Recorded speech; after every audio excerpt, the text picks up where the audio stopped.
Donc, bonsoir à vous tous et bienvenue à nouveau à notre étude biblique du dimanche soir. Merci de vous joindre à nous pour cette série biblique à travers l'épître, la première épître de Jean. Nous complétons ce soir notre survol des vérités qui se trouvent dans cette belle épître inspirée de Dieu, inspirée pour notre édification et notre perfectionnement dans les voies du Seigneur. Cherchons donc ensemble pour terminer notre série la première épître de Jean au chapitre 5. La première épître de Jean au chapitre 5, et on va regarder les derniers versets, c'est-à-dire les versets 16 à 21. 1 Jean chapitre 5, et je peux juste m'imaginer encore, quand on a commencé cette série-là, on était dans 1 Jean chapitre 1, on a regardé les versets 1 à 10, je pense, pour commencer notre série. Puis là, on arrive dans le chapitre 5 et on va conclure ce soir. Donc, un beau voyage à travers une belle épître dynamique et pratique pour l'enfant de Dieu. Une épître que j'espère nous a aidé à développer des convictions. Parce que c'est un des thèmes de cette épître-là, savoir, de pouvoir avoir une certitude devant Dieu. Mais 1 Jean chapitre 5 ce soir, à partir du verset 16. 1 Jean chapitre 5 au verset 16. Si quelqu'un voit son frère commettre un péché qui ne mène point à la mort, qu'il prie, et Dieu donnera la vie à ce frère. Il la donnera à ceux qui commettent un péché qui ne mène point à la mort. On a regardé ça la dernière fois, la signification d'un tel péché. Il y a un péché qui mène à la mort, un péché dont Dieu doit agir avec une peine capitale dans la vie du croyant. Ce n'est pas pour ce péché-là que je dis de prier. Toute iniquité est un péché. Il y a un tel péché qui ne mène pas à la mort. Nous savons que quiconque est né de Dieu, quiconque a expérimenté la nouvelle vie en Jésus-Christ, ne pratique pas le péché. Mais celui qui est né de Dieu se garde lui-même et le malin ne le touche pas. Nous savons que nous sommes de Dieu et que le monde entier est sous la puissance, sous la domination du malin de Satan lui-même. Nous savons aussi que le Fils de Dieu est venu et qu'il nous a donné l'intelligence pour connaître le véritable. Et nous sommes dans le véritable en son Fils Jésus-Christ. C'est lui qui est le Dieu véritable et la vie éternelle. Petits enfants, gardez-vous des idoles.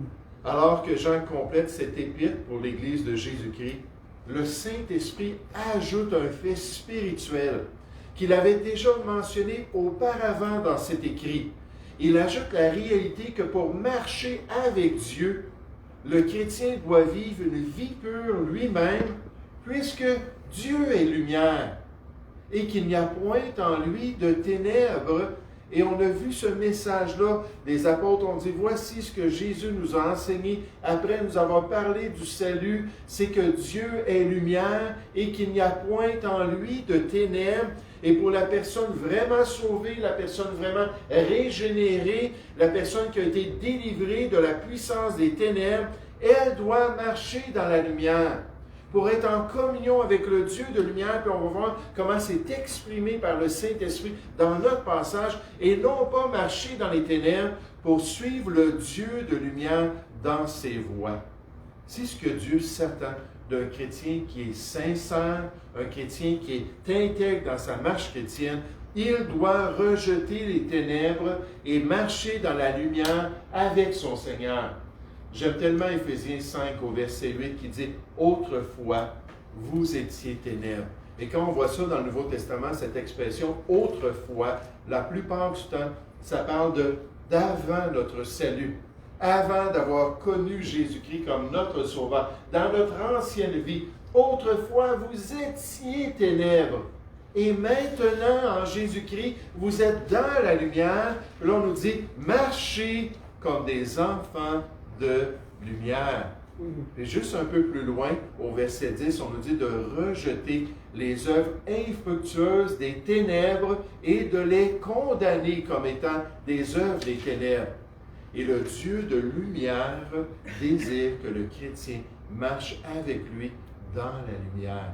Et le Saint-Esprit va exprimer ça alors qu'il conclut ce récit-là que Jean nous a présenté de la relation avec Dieu. Il le fait premièrement en présentant les conséquences ultimes d'un péché qui n'est pas confessé.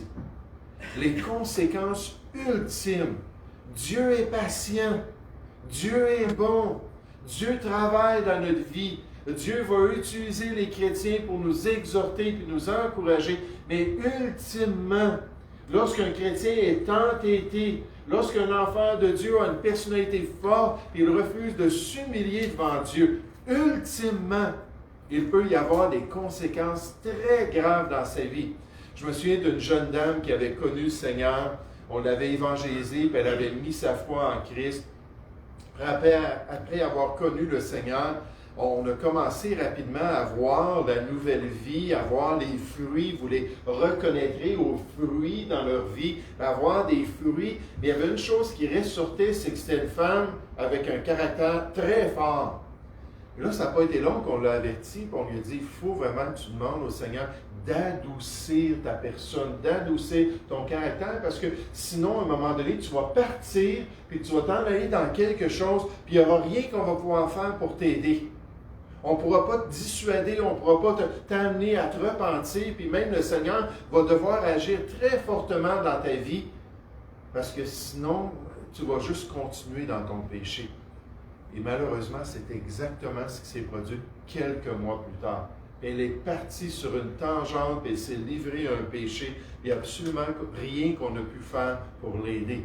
Et la solution est tellement facile. 1 Jean 1,9, vous le connaissez probablement. Si nous confessons, si nous admettons, si nous reconnaissons notre péché devant Dieu. Hein, il n'y a pas de confessionnal là, dans une église biblique. Là. C'est devant le Seigneur qu'on fait ça. Et si on confesse, qu'on admet devant le Seigneur, il est fidèle et juste pour nous pardonner et pour nous purifier de toute iniquité, de tout péché. Puis Dieu nous appelle à lui. Puis il dit, reviens, puis je vais te pardonner. Mais dans le cas où une personne pratique obstinément un péché qui est désobligeant, un péché qui est connu publiquement, comme l'exemple de Corinthe qu'on a vu la dernière fois, une transgression qui est honteuse et déshonorante pour l'Église, l'Évangile et le Sauveur, alors il peut y avoir des conséquences très graves dans la vie de ce chrétien, au point de mettre fin à sa vie. Regardez dans notre texte au verset 16. Si quelqu'un voit son frère commettre un péché qui ne mène point à la mort, qui n'a pas cette conséquence ultime-là, qu'il prie, et Dieu donnera la vie à ce frère, il va le guérir, il va le rétablir. On voit la même chose dans Jean, chapitre 5, versets 19 et 20, si je ne me trompe pas. Il la donnera à ceux qui commettent un péché qui ne mène point à la mort. Il y a un péché qui mène à la mort. Ce n'est pas pour ce péché-là que je dis de prier. On a vu que quand on prie, il faut prier selon la volonté de Dieu. Dieu nous écoute. C'était juste les versets avant ça. Puis si on sait que Dieu nous a écoutés, c'est selon sa volonté, on sait que Dieu va répondre à notre quête. Il va nous exaucer. Il dit, c'est pas pour ce péché-là que je vous dis de prier. Toute iniquité ou toute injustice, toute rébellion est un péché. Et il y a tel péché qui ne mène pas à la mort. Et un tel péché mènera à la mort d'un chrétien qui persiste, qui continue, qui est obstiné dans sa rébellion et son entêtement. Puis tout de suite, alors que je préparais le message, j'ai eu l'exemple d'Ananias et de Saphira dans Acte 5 qui m'est venu à l'esprit. Tous les deux frappés de Dieu devant l'apôtre Pierre qui les a confrontés avec leur hypocrisie, avec leurs mensonges. Et tous les deux, un après l'autre, bang, bang, Dieu a enlevé le souffle de vie. Ils sont décédés là. Là, il y a une grande crainte qui a saisi l'Église de Jérusalem pour voir que Dieu est sérieux quand il nous appelle à la sainteté. Dieu est sérieux quand il nous appelle à une relation dans ses voies alors qu'on marche dans la lumière. Et ensuite, j'ai pensé au grand nombre de morts à Corinthe, en Grèce, dans 1 Corinthiens chapitre 11. parce qu'ils déshonoraient le Seigneur, parce qu'ils attiraient le jugement de Dieu pendant leur réunion. Au lieu de se réunir ensemble pour devenir meilleurs, j'espère que vous priez pour cela. Seigneur, on ne veut pas perdre notre temps. Seigneur, on veut aller de progrès en progrès, on veut s'améliorer, on veut travailler de mieux en mieux. Permets aux réunions de l'Église d'être dynamiques, et aux réunions de l'Église d'être un tremplin pour débuter une nouvelle semaine, puis pour pouvoir te plaire et te glorifier pendant cette semaine-là. Mais eux se réunissaient pour devenir pire plutôt que pour s'améliorer dans les voies du Seigneur. Puis à cause de ça, Dieu les a jugés. Et c'est pas parce que Paul ne les avait pas avertis. Dans 1 Corinthiens 10, au verset 22, il leur a dit, « Voulez-vous provoquer la jalousie du Seigneur? Sommes-nous plus forts que lui?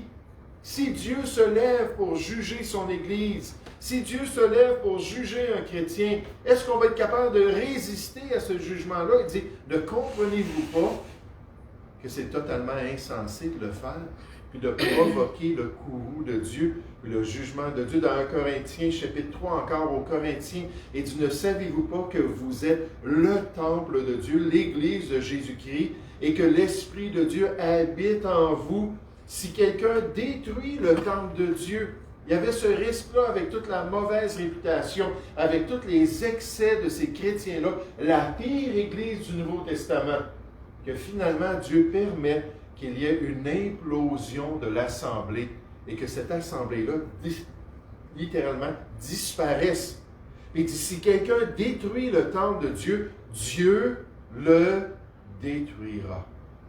Ça va être assez grave qu'on a touché à l'Église pour laquelle Jésus a versé son sang, que Dieu le détruira, car le temple de Dieu est saint et c'est ce que vous êtes. Regardez dans le chapitre 4 d'1 Corinthiens. 1 Corinthiens, chapitre 4, en gardant cette optique de l'ultime conséquence. Encore une fois, Dieu est tellement patient. Dieu est tellement bon. Dieu est tellement en train de mettre des circonstances dans la vie de chrétiens qui sont rebelles pour les adoucir et les ramener à lui. Mais ultimement, la conséquence, ce serait qu'une telle personne soit livrée à Satan. 1 Corinthiens 5,5 pour la destruction de la chair, du corps physique, afin que l'esprit soit sauvé pour le jour de Jésus-Christ. Donc, ce n'est pas la perte du salut, ce péché qui mène à la mort, c'est la perte du privilège de pouvoir glorifier Jésus-Christ sur cette terre, de pouvoir continuer notre course chrétienne jusqu'à la ligne d'arrivée que le Seigneur avait planifiée pour nous, de pouvoir le glorifier ici-bas en tant que soldat de Jésus-Christ. Cette opportunité-là, comme pour Ananias et Saphira et ce grand nombre de Corinthiens, cette opportunité leur a totalement été enlevée. J'aimerais vous dire, ils n'ont pas reçu une pleine récompense dans la gloire, loin de là. Regardez ce que Paul dit dans 1 Corinthiens chapitre 4, au verset 18. Toujours avec cette optique-là de ce que Dieu peut faire ultimement dans la vie d'un chrétien. 1 Corinthiens chapitre 4, verset 18. Quelques-uns se sont enflés d'orgueil dans votre assemblée. C'était coutumier à Corinthe. Puis il dit, ils l'ont fait comme si je ne devais pas aller chez vous. Vous comprenez que Paul avait des ministères cycliques. Puis il revenait dans les assemblées qu'il avait établies. Puis il revenait mettre de l'ordre dans les églises chrétiennes. Et là, il dit, là, vous êtes enflés comme ça, mais comme si je ne devais pas retourner chez vous. Mais j'irai bientôt chez vous, si c'est la volonté du Seigneur. Et je connaîtrai non les paroles qui sortent de ces bouches orgueilleuses-là, mais la puissance de ceux qui se sont enflés. Là, je pensais à Élie, le prophète dans l'Ancien Testament, quand il est monté sur le mont du Carmel, n'est-ce pas, avec le peuple de Dieu. Et là, il y avait 400 prophètes de Baal, 450 prophètes d'Astarté.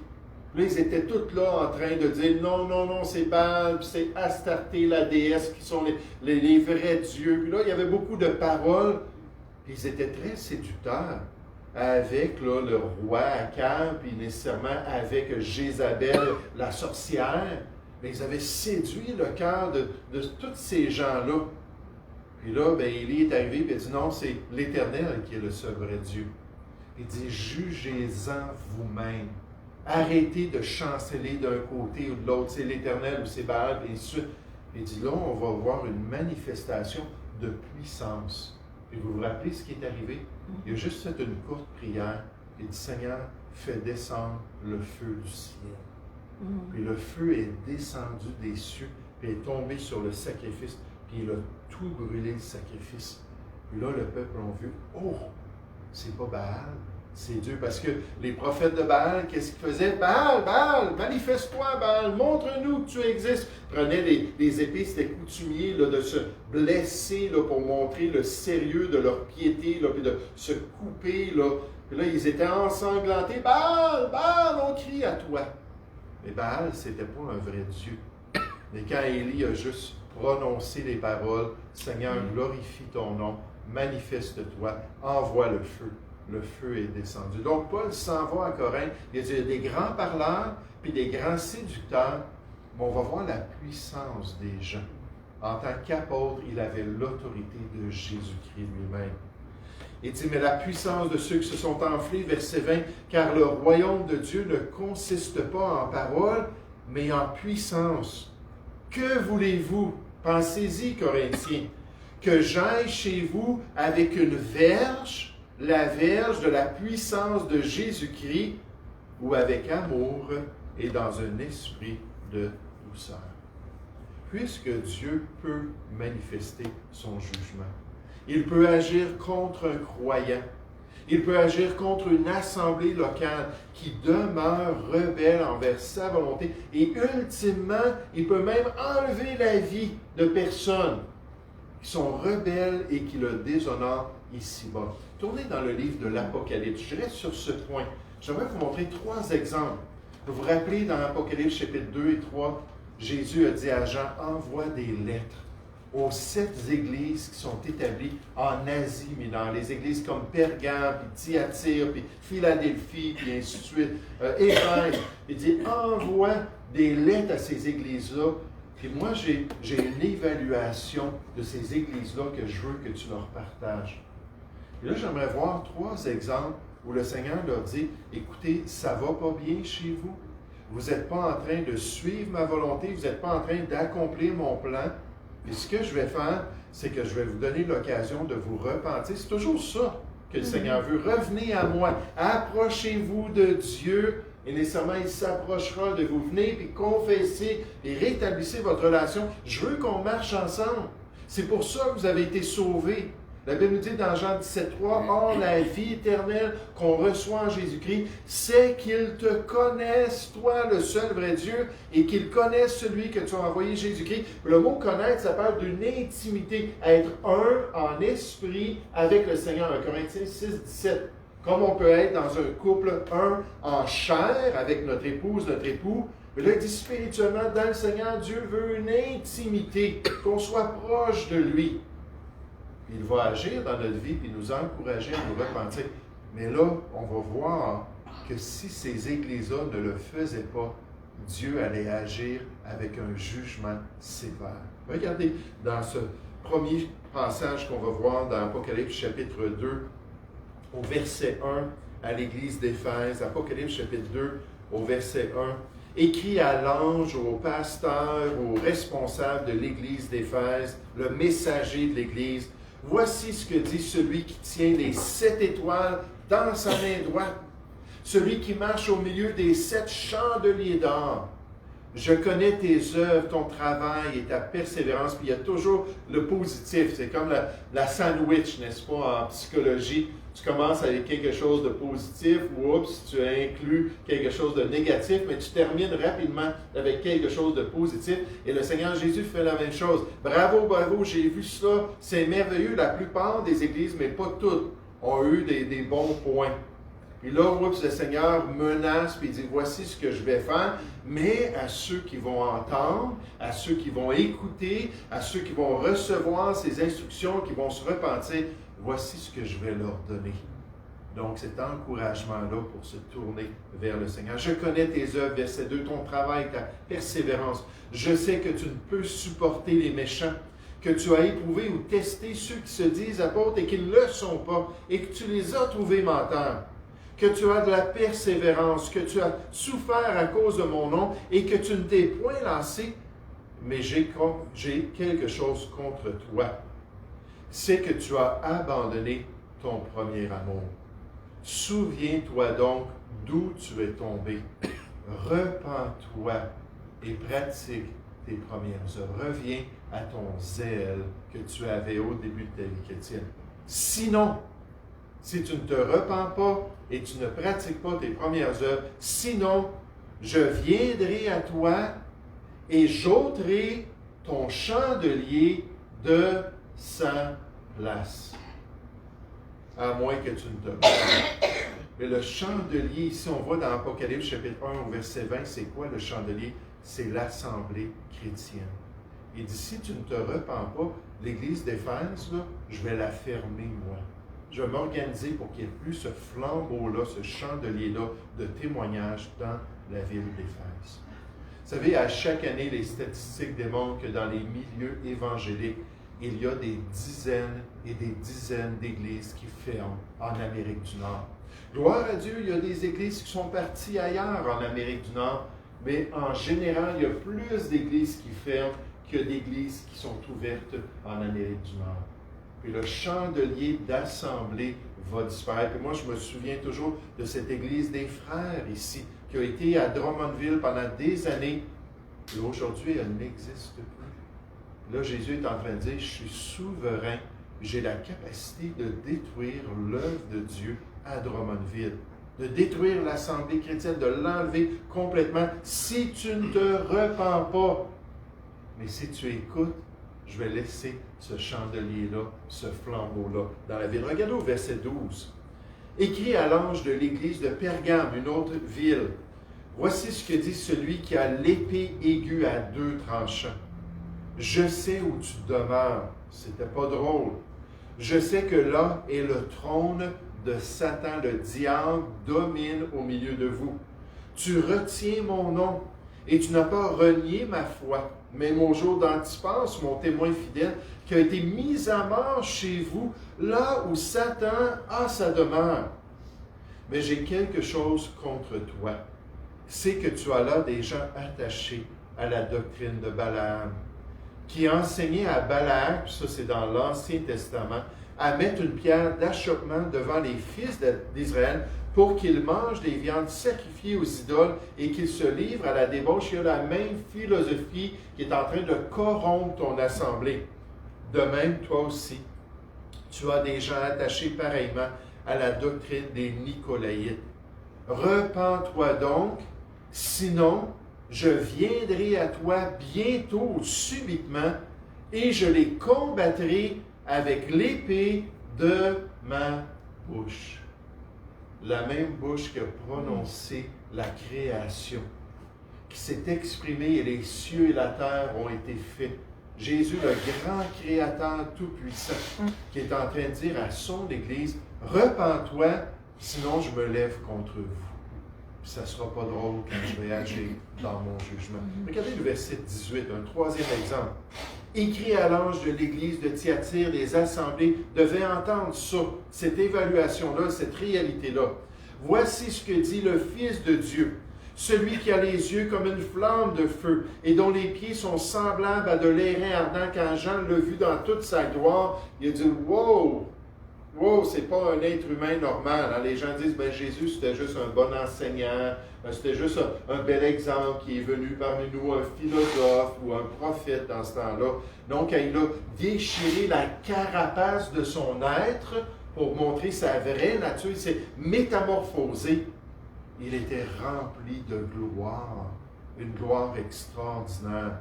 Verset 19, « Je connais tes œuvres, ton amour, ta foi, ton fidèle service, ta constance. » Hey, on en voudrait des membres dans notre assemblée comme ça, n'est-ce pas? Vraiment, c'est merveilleux. « Et tes dernières œuvres, plus nombreuses que les premières. » C'était mieux qu'à l'église d'Éphèse, qui était une bonne assemblée.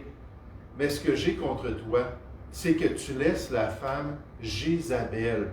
Est-ce que c'était son vrai nom ou c'était juste symbolique de son esprit, de son approche? qui se dit prophétesse, enseigner et séduire mes serviteurs, pour qu'ils se livrent à la débauche et qu'ils mangent des viandes sacrifiées aux idoles. Je lui ai donné du temps afin qu'elle se repente, qu'elle change ses voies, et elle ne veut pas se repentir de sa débauche. Je pense encore à 1 Corinthiens chapitre 5. Ce gars-là qui en profitait quand son père allait au travail, il montait dans la maison puis il allait coucher avec la femme de son père. C'est un chrétien, là, puis Dieu disait non, non, arrête, arrête. Et s'il ne se repentait pas, Satan allait avoir libre cours pour lui enlever la vie. Et gloire à Dieu, dans 2 Corinthiens chapitre 2, on voit qu'il s'est repenti. Il a été rétabli dans sa relation avec Dieu et avec l'Église locale. Mais elle ne veut pas se repentir de sa débauche.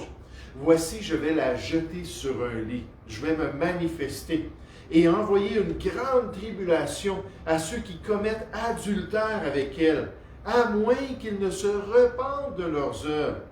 Je ferai mourir de mort ses enfants, et toutes les églises connaîtront, et ce n'est pas dans l'Ancien Testament. Les gens disent, le Dieu de l'Ancien Testament, c'est un Dieu colérique, c'est un Dieu guerrier, ça n'a rien à faire avec le Dieu d'amour du Nouveau Testament. J'aimerais vous dire qu'on étudie attentivement l'Ancien Testament, il y a amplement d'expressions d'amour de la part de Dieu, un amour éternel qu'il a pour ses serviteurs. Et là, on arrive dans le Nouveau Testament et on s'aperçoit que par moments, le Seigneur Jésus est très cinglant. Le Seigneur Jésus vient avec toute la justice de Dieu pour manifester la colère de Dieu. Et on nous dit dans Hébreux, chapitre 10 au verset 31, que c'est une chose terrible de tomber entre les mains du Dieu vivant, parce que Jésus-Christ est le reflet et l'empreinte de la personne de son Père céleste. Autant qu'il peut être amour, autant qu'il a tant aimé le monde, qu'il a livré, il n'a pas épargné son propre Fils et l'a donné pour chacun de nous. Jésus qui a subi notre condamnation, qui a été puni à cause de nos péchés et qui maintenant nous donne la paix avec Dieu. Mais ce même Jésus-là, pour ceux qui ne veulent pas se repentir, il leur dit, écoutez, je vais me manifester. Je ferai mourir de mort ses enfants. Et toutes les églises connaîtront que je suis celui qui sonde les reins et les cœurs. Et je vous rendrai à chacun selon vos œuvres. Dans Apocalypse 3,19, Jésus dit, moi, je reprends et je châtie ceux que j'aime. Aie donc du zèle et repens-toi. Parce que le Seigneur veut qu'on revienne à lui. Les conséquences ultimes d'un péché non confessé. Par des croyants qui marchent dans les ténèbres au lieu de marcher dans la lumière avec le Dieu de lumière. Maintenant, dans notre passage, l'Esprit continue, nécessairement par la plume de Jean, en démontrant la norme de justice pour l'enfant de Dieu. La norme de justice pour l'enfant de Dieu. Quand on regarde les Écritures du Nouveau Testament, on s'aperçoit qu'en position, le chrétien devient impeccable lors de son salut. Il est appelé saint. Il est appelé juste. Juste qu'il n'y a aucune charge, aucune condamnation contre lui en position. Mais dans sa pratique, souvent, il est bien loin de la volonté de Dieu. Il va tomber, puis il va chuter. Mais plus que Dieu le fait grandir, plus que Dieu l'amène à la maturité, plus qu'il devrait y avoir une constance de justice, une norme de justice qui s'établit dans sa vie. La conduite qui devrait être normale pour un chrétien qui est rendu mature et spirituel. La pratique qui devrait être standard chez le chrétien qui a appris à marcher avec Dieu, c'est-à-dire une vie de victoire sur le péché. Une marche chrétienne qui représente maintenant sa position de justice et de sainteté qu'il a reçue en Jésus-Christ. Vous savez, c'est pour ça que dans Galates 4, 19, Paul dit, j'aimerais tellement ça être auprès de vous, les églises de la Galatie, les Gaulois qui s'étaient éloignés de la volonté de Dieu. Il dit, j'aimerais tellement ça être auprès de vous. Et je suis en train de souffrir encore des douleurs de l'enfantement, comme quand je vous ai enfanté en Jésus-Christ, là pour que vous puissiez revêtir Jésus-Christ, pour que vous puissiez vous dépouiller du vieil homme, puis revêtir Jésus-Christ dans le nouvel homme par son esprit et pouvoir marcher dans les voies de Dieu. J'aimerais tellement ça, être là pour vous encourager à être mature spirituellement, puis à avoir cette norme de justice dans votre vie. Regardez le verset 18. Alors que Jean vient de parler de ce péché terrible qui peut mener à la mort, cette rébellion qui amène la condamnation de Dieu, il dit au verset 18, « Nous savons ». Ça devrait être une certitude. Ça devrait être quelque chose qui est écrit dans notre cœur, une conviction. Nous savons que quiconque est né de Dieu, on parle d'un vrai chrétien, de quelqu'un qui a vraiment expérimenté la nouvelle vie. Ce matin, on a parlé de l'Esprit de Dieu, qui a reçu ce nouvel esprit-là, qui transforme son cœur par l'intérieur. Mon père, c'était un militaire, puis il avait toutes des règles extérieures, puis il disait « Fais ceci, ne fais pas cela ». C'était tout le contraire que je faisais. Mais quand l'Esprit de Dieu, lors de mon salut à l'âge de 21 ans, est rentré en moi, là, c'est venu de l'intérieur. J'ai dit, quand est-ce que je peux aller à l'église? Quand est-ce que je peux côtoyer des chrétiens? J'étais totalement anti-chrétien. C'est de l'intérieur que ça s'est manifesté. Puis l'onction de Dieu s'est manifestée. Mais il dit, nous savons que quiconque est né de Dieu réellement ne pratique pas le péché. Et le temps présent ici, ça nous parle de quelqu'un qui continuellement est en train de vivre dans le péché. Sans cesse, c'est son style de vie, c'est son affection personnelle, c'est son désir. Qu'est-ce que je peux faire de mal? Qu'est-ce que je peux faire pour me livrer à mes passions et à mes convoitises? Puis c'est juste ça qui est important dans sa vie. Et ça ne marche pas. Ça ne marche pas un chrétien qui est toujours rebelle, toujours entêté dans le péché. Et c'est contre ce que Dieu a fait dans notre vie.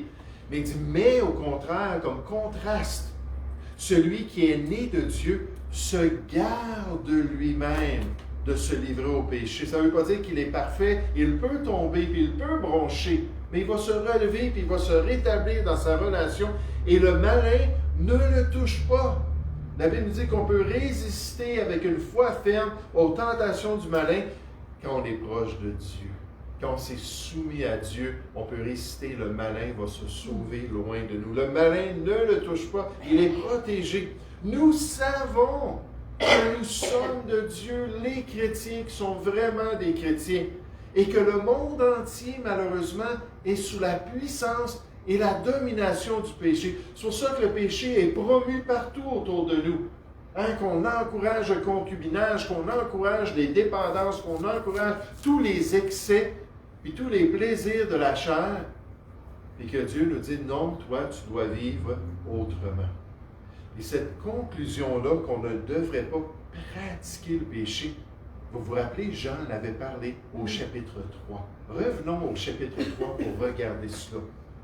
Ce n'est pas la perfection que Dieu veut dans notre marche chrétienne, il le désire, mais Dieu nous dit qu'en position, nous sommes parfaits. Et dans notre pratique, il y a toujours place à l'amélioration, à saisir la grâce de Dieu. Dans 1 Jean, chapitre 3, au verset 4, 1 Jean 3, 4, il dit « Quiconque pratique le péché, encore une fois, ce temps continuel, transgresse la loi, la volonté de Dieu. Et le péché est la transgression de la loi. Or, vous le savez, Jésus a paru pour ôter les péchés. C'est un des objectifs du Seigneur Jésus dans la vie du chrétien, le libérer du péché. Et il n'y a point en lui de péché en Jésus. Quiconque demeure en lui. Vous vous rappelez ce sarment-là, cette branche-là qui reste dans le tronc. Puis on est encouragé à demeurer en communion avec Jésus, à rester attaché à notre Sauveur, à marcher dans une intimité avec lui. Mais quiconque demeure en lui, celui qui n'a pas de péché, ne pratique pas le péché. Si on voit un chrétien qui fait quelque chose de mal, puis c'est grave, puis c'est évident, puis il continue à le faire, on peut savoir qu'il y a un problème relationnel. Il n'est pas connecté avec le Seigneur. Quiconque pratique le péché, on continue, verset 6, ne l'a pas vu et ne l'a pas connu, le Seigneur Jésus. Petits enfants, que personne ne vous séduise, que personne ne vous dise le contraire, ne vous mente concernant cela. Celui qui pratique la justice continuellement comme style de vie est juste en Jésus-Christ, comme lui-même Jésus est juste. Celui qui pratique le péché est du diable, car le diable pêche dès le commencement. Puis comme c'est triste de voir des acteurs, comme c'est triste de voir des chanteurs, comme c'est triste de voir des politiciens qui se livrent publiquement au péché, ils n'ont aucune honte de cela. Là, on peut juste voir, mais écoute, c'est clair, ils font partie du monde qui est sous la puissance du malin, sous la domination du malin lui-même. Il dit, le Fils de Dieu a paru afin de détruire les œuvres du diable. C'est ce qu'il veut. Quiconque est né de Dieu, il continue. Ne pratique pas le péché, parce que la semence de Dieu demeure en lui. Et il ne peut pécher, encore une fois, le temps continuel, parce qu'il est né de Dieu. C'est spirituel. C'est par là que se font reconnaître les enfants de Dieu et les enfants du diable. Et comme c'est triste quand les enfants du diable disent être des enfants de Dieu, mais ils agissent comme des enfants du diable. Je me souviens de cette dame-là qui avait écrit dans un article, je pense que c'était dans le Washington Post, un gros journal américain. Puis elle était bien connue pour être active dans son église protestante. Puis elle était une danseuse bien connue, une danseuse nue dans un club. Et lorsque les gens ont vu ça, ils ont dit « Oups, c'est comme un oxymore, c'est comme ça ne fonctionne pas ensemble. » Elle a dit « Non. » Elle dit « Je fais ces choses-là pour Jésus-Christ et pour mon Dieu. » Là, ça dit « Non. Si quelqu'un est dans un péché, puis qu'il continue dans son péché, c'est parce qu'il est un fils du diable. C'est comme ça qu'on les distingue, verset 10. C'est par là que se font reconnaître, on les reconnaîtra à leurs fruits, les enfants de Dieu et les enfants du diable. Quiconque ne pratique pas la justice n'est pas de Dieu, ni celui qui n'aime pas son frère. La caractéristique dans la vie d'un chrétien qui grandit dans le Seigneur devrait toujours être de plus en plus une obéissance à la volonté de Dieu. L'exception dans sa vie devrait être la chute occasionnelle, avec un retour sincère à celui qui pardonne nos péchés et qui nous lave de toute iniquité. La croissance spirituelle devrait produire plus de justice personnelle et moins de péché dans notre vie, alors qu'on continue à marcher dans la lumière avec le Dieu de lumière. Et c'est là que les Écritures nous disent qu'on devient de plus en plus inébranlable dans les voies de Dieu. Encore une fois, la Bible dit que c'est seulement quand on rentre dans la gloire que là, toute la perfection se manifeste, même dans nos pratiques. Et j'ai hâte pour cela, de pouvoir être dans la présence du Seigneur. Et tout ce que je vais faire, ça va être toujours juste. Tout ce que je vais penser, ça va être toujours saint. Tout ce que je vais manifester comme fruit, ça va être toujours la volonté de Dieu. Et ça, c'est pour le jour de Jésus-Christ. Et entre-temps, on doit continuer à grandir, à progresser, à s'approcher de plus en plus de cette stature parfaite-là de Jésus-Christ. Un auteur a dit « La gravité du péché est encore soulignée par le fait que Christ est venu afin d'ôter notre péché. » Vous vous rappelez quand Jean-Baptiste était avec ses disciples, puis il a croisé Jésus dans une ville de la Palestine. Il a dit à ses disciples, attendez, avez-vous vu qui vient de passer? Il dit, voici l'agneau de Dieu qui ôte le péché de ce monde. Ça, c'est ultimement. Un jour, il n'y aura plus rien d'impur qui va rentrer dans la création de Dieu, rien de souillé qui va se manifester dans l'œuvre de Dieu. Mais c'est Jésus qui est venu accomplir ça. Et c'est tellement triste parce que c'est ça l'objectif de Christ. Et en lui, il n'y a pas de péché. L'incarnation de Jésus a permis à celui qui est totalement sans péché de venir dans ce monde. Celui qui avait pour objectif d'ôter le péché dans la vie des siens. Il s'ensuit logiquement qu'une personne qui demeure dans cet être sans péché doit elle-même devenir sans péché dans sa pratique, parce qu'elle participe à cette nature régénérée qui est sans péché. C'est la logique inéluctable. Mais j'étais content, c'est un mot que je ne connaissais pas, ou qui veut dire incontournable de notre texte biblique ici. Le pasteur Warren Wiersbe l'explique ainsi. Il dit, les enfants de Dieu ne sont pas esclaves de la loi de l'Ancien Testament, car Christ nous a libérés de celle-ci. Mais les enfants de Dieu ne doivent pas non plus être sans loi dans leur marche avec Dieu. Ils sont sans la loi de Dieu dans le sens de l'Ancien Testament, mais ils sont sous la loi de Christ. Le péché est essentiellement une question de volonté. Affirmer notre volonté contre celle de Dieu est une rébellion pour le chrétien. Et la rébellion est la racine même de notre péché. Ce n'est pas simplement que le péché se révèle par un comportement anarchique ou qui est contraire au plan de Dieu, mais que l'essence même du péché, c'est l'anarchie dans notre cœur. Quelle que soit notre action extérieure, l'attitude intérieure du pécheur est une attitude de rébellion. Et c'est ça que le Seigneur est venu pour enlever dans notre vie. Puis quand on nettoie l'intérieur, mais l'extérieur aussi devient propre. Donc ça commence par le salut, et ensuite la sanctification. Et si je trouvais ça intéressant, il donne une petite illustration.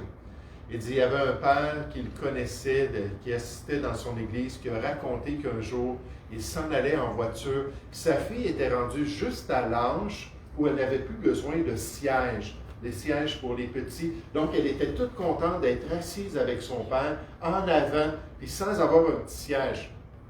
Puis alors qu'elle s'assoit, son père dit, « OK, bien, mets ta ceinture. » Puis là, elle ne répond pas, puis elle ne fait rien. Là, il se met à conduire. Il dit, « Hey, mets ta ceinture. » Puis elle fait tout simplement rien.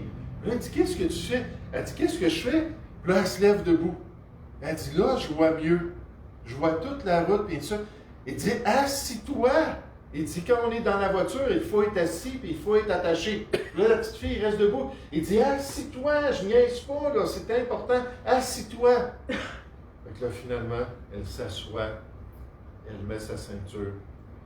Là, elle regarde son père, elle dit, papa, elle dit, peut-être que je suis assise physiquement, mais dans mon cœur, là, je suis encore debout.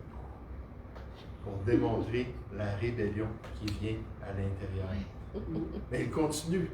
Il dit, mais après qu'une personne soit devenue un enfant de Dieu, né de nouveau par la foi en Jésus-Christ, elle ne peut plus pratiquer de l'anarchie contre la volonté de Dieu comme standard de vie. D'une part, Jésus-Christ était sans péché et demeurer en lui signifiait être identifié à celui qui était sans péché.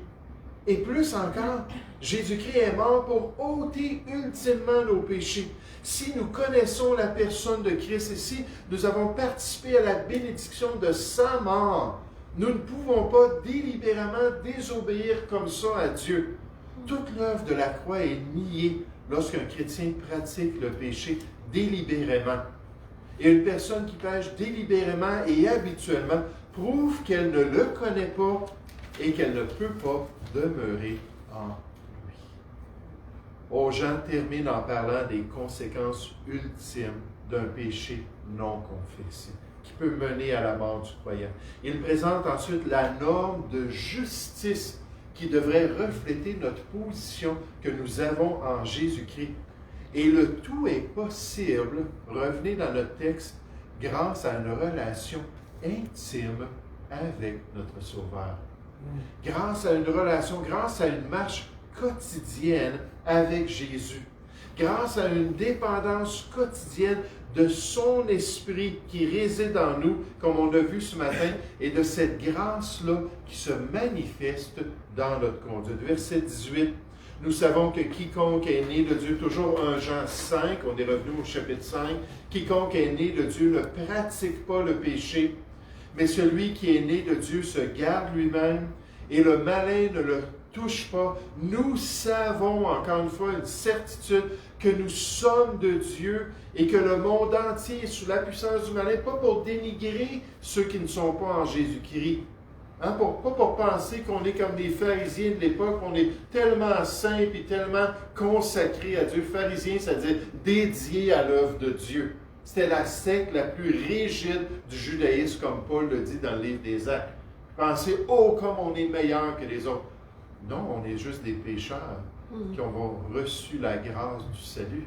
Mais la réalité, c'est que les gens autour de nous sont sous la puissance du malin, comme les Écritures le disent. Nous le savons. Remarquez le verset 20. Nous savons aussi que le Fils de Dieu est venu et qu'il nous a donné, quel beau cadeau, l'intelligence pour connaître le véritable, la vie éternelle afin qu'on connaisse le seul vrai Dieu intimement. Quelqu'un m'a parlé ce matin, il a dit, notre assemblée, on est la religion, on est dans la religion chrétienne, n'est-ce pas? J'ai dit, oui, j'ai dit, dans un sens, mais j'ai dit, ultimement, on parle plutôt d'une relation chrétienne avec Dieu. On est en relation intime avec Dieu. Puis cette relation-là produit un amour pour la personne de Dieu qui va nous amener à avoir une certaine conduite. Tandis qu'une religion, c'est des moyens de plaire à Dieu, des moyens d'amadouer Dieu, c'est des moyens de faire des choses pour gagner le paradis de Dieu. C'est jamais basé sur le don que Dieu a accompli. Quand les Juifs, dans Jean 6, 28, ont dit « Seigneur Jésus, qu'est-ce qu'on doit faire pour plaire à Dieu? » Il a dit « Vous n'avez pas compris. C'est pas qu'est-ce que vous devez faire. Vous devez tout simplement croire en celui qui l'a envoyé, parce que lui, il a tout fait pour plaire à Dieu. Puis en Jésus-Christ, vous pouvez avoir cette nouvelle vie-là qui se trouve en lui. Il nous a donné cette intelligence pour connaître le véritable, pour avoir une relation intime avec lui. Et nous sommes dans le véritable en son Fils Jésus-Christ. C'est lui qui est le Dieu véritable. Et c'est lui qui est la vie éternelle. Puis il dit juste en terminant, en passant, petits enfants, gardez-vous des idoles. Tout à coup, que ce serait quelque chose dans votre vie. Tout à coup, que ce serait une application pratique de tout ce qu'on vient de vivre. Tout ce qu'on vient de voir plutôt dans ces écrits. Gardez-vous des idoles. Oh, le chrétien doit marcher quotidiennement avec son Sauveur. Il a le grand privilège d'avoir une relation intime avec le Dieu de justice et de sainteté. Il peut demeurer en lui pour être en mesure de faire sa volonté et de surmonter les faiblesses de sa chair. Dans Romains 6, 14, on nous dit « Car le péché n'aura aucun pouvoir sur vous, parce que vous êtes non sous la loi, mais vous êtes sous la grâce. » Dans cette relation-là vitale avec Jésus-Christ, et ainsi, vous allez pouvoir accomplir la volonté de Dieu. Sans aimer le monde et ce qui se trouve dans ce monde, sans suivre les pratiques et les valeurs de ce siècle présent, en étant prêt à être différent et à accomplir la volonté de Dieu sur cette terre, et aussi tout en se gardant des idoles. L'importance pour le chrétien de ne pas avoir un autre Dieu dans sa vie. Un autre être, une autre croyance, un autre objet, une autre passion qui nous détourne de cette piété qu'on doit avoir envers Dieu. Oh, l'idolâtrie, c'est pas d'avoir une petite statuette à la maison, de se prosterner, bien que ça inclue cela. Mais l'idolâtrie, c'est de permettre à d'autres choses de venir prendre la place de Dieu sur le trône de notre cœur. Puis quand le Seigneur nous parle, puis quand le Seigneur nous guide, on refuse parce qu'on préfère quelque chose d'autre. Alors, on ne sait pas garder des idoles. Nous allons prier ensemble. Merci, Père Céleste, encore une fois, pour cette belle épître.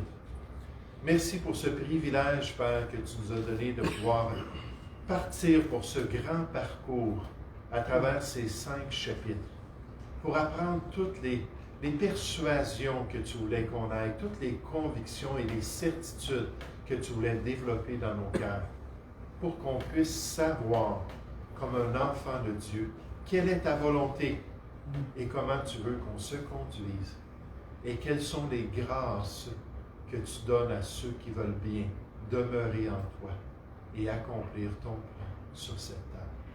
Guide-nous dans tes voies, Seigneur. Aide-nous à toujours chercher à poursuivre cette sainteté que tu mets devant nous et cette justice que tu désires dans notre vie. Seigneur, je te prie, au nom du Seigneur Jésus. Amen. Juste avant de l'arrêter, je vous ai mentionné qu'on allait débuter une nouvelle série les dimanches soirs dans la première et la deuxième épître aux Thessaloniciens. Mais vous savez, je veux faire cela, mais pas en ce moment. En ce moment, je veux m'arrêter sur ce commandement qu'on a vu dans 1 Jean chapitre 4, dans la première épître de Jean, qui nous dit de ne pas mettre notre foi en tout esprit, mais d'éprouver les esprits pour savoir s'ils sont de Dieu. Puis comme c'était nécessaire dans l'Église apostolique, l'Église primitive, c'est nécessaire de voir les caractéristiques d'un vrai chrétien pour tester les esprits et s'assurer que les gens sont vraiment dans le Seigneur. Alors, j'aimerais voir à partir de dimanche, pas soir prochain, avec le repas du Seigneur, il n'y aura pas de prédication, mais l'autre dimanche après, Dieu voulant, j'aimerais voir 7 caractéristiques. C'est pas de moi, là. C'est un auteur, je vais tout vous expliquer ça, qui donne 7 caractéristiques d'un esprit qui vient de Dieu, de quelqu'un qui est vraiment dans le Seigneur. Vous allez voir, c'est Jean qui le dit dans le 4e chapitre de son épître. On va juste revenir à ça, faire ressortir 7 caractéristiques de quelqu'un qui connaît vraiment le Seigneur. J'espère que ça va développer notre discernement spirituel et nous aider à être de bons outils entre les mains de Dieu pour défendre l'Église de Jésus-Christ contre ces faux frères-là qui voudraient infiltrer les assemblées chrétiennes. Donc, avec ça, je vous souhaite une bonne soirée. On va chanter un dernier cantique.